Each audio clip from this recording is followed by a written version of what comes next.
Ito po, nilagyan ko po ng cremensada 2 lata. Tapos cornstarch na 5 kutsara. At saka 3 itlog na yellow. Yun lang po. At saka, yan lang po nilagay ko dito. Pakuluin ko lang po siya ng unti-unti. Pahina ko lang po apoy. Baka masunog po sa ilalim. Yan po ang ginagawa ko. Gawin ko po siyang, ano po yung Fuji bar na gagawin ko pong cake bar. Pakita ko po sa inyo mamaya. Ya! Ay, naku, magpatulong sana ako eh. Patulong sana ako eh.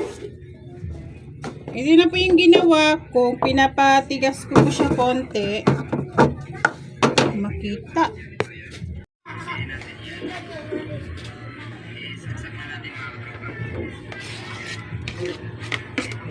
Yung Fuji bar po nasa ilalim. Tapos ito ilalagay ko lang po itong nagawa ko po.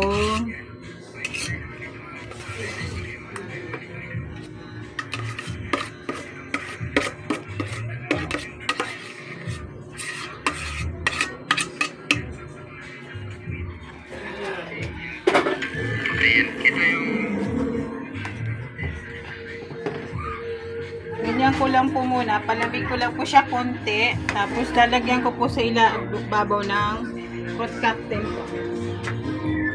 Ng fruit cocktail. Ay, itong mga fruits po.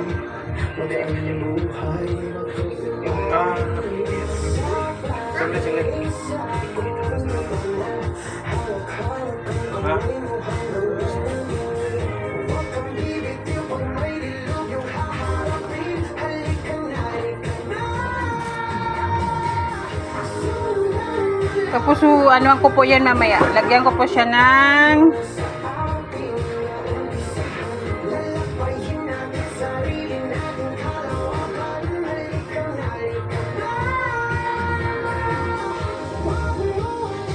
okay na po yan. Ayan po, ginawa ko po 1 cup na tubig. Tapos gulaman po, any of color po na gusto ninyo. Sa akin, gulaman na dilaw. Tapos ilagay ko 1 kutsara lang po na gulaman. Tapos 3 kutsara na asukar. Pinapatuna ko po muna siya bago ko po i-start yung gasol po. Minute na yan? Hindi pa. Pinapatuna ko po muna. Hindi ko po magawa kasi nagagawa po ang asawa ko dyan. Ni-start ko na po yung apoy. Sumahina lang po siya. Hanggang magkulo lang po siya. Palambutin ko lang po hanggang magkulo. And then, ilulunod ko po mamaya doon sa cake bar ko po.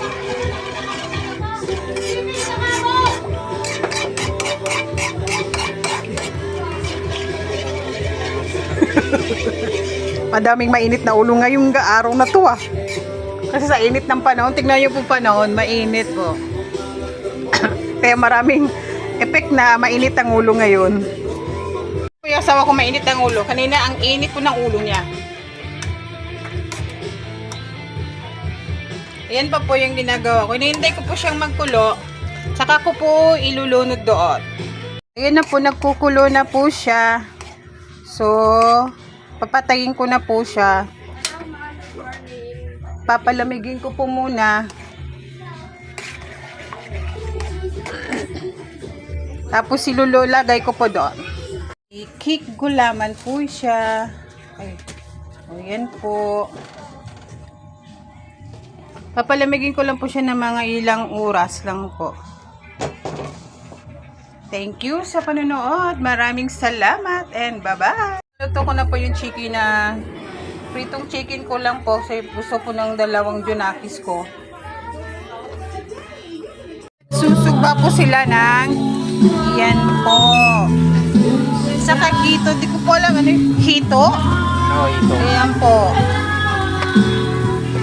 Ito lang po kami sa labas. Hiwan for the day. handaan for today. Dala po ng kapatid niya yan. Dito po mag-New Year po kapatid niya.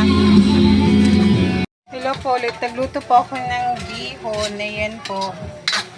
Yung batok gulod tsaka binabad ko muna sa tuyo tsaka suka.